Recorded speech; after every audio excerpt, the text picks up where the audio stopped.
আল্লাহ পাক রব্বুল আলামিন বলেন, ওয়াল্লাযীনা হুম লিআমানাতিহিম ওয়া আহদিহিম রাউন।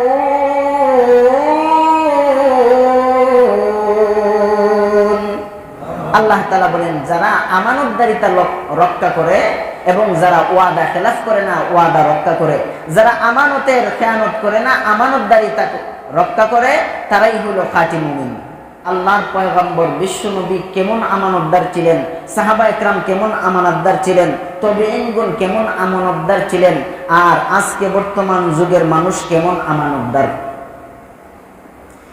আল্লাহর পয়গম্বর তো শ্রেষ্ঠ মানব, শ্রেষ্ঠ মানবের আমানতদারিতা, আল্লাহর রাসূলের মতো আমানতদার এই জগতের আর কেউ ছিল না। আল্লাহর পয়গম্বর এমন আমানতদার ছিলেন, এই আমানতের ব্যাপারে সাহাবা একরামদেরকে শিক্ষা দিয়েছেন। সাহাবা একরাম আমানতদারিতা রক্ষা করেছেন।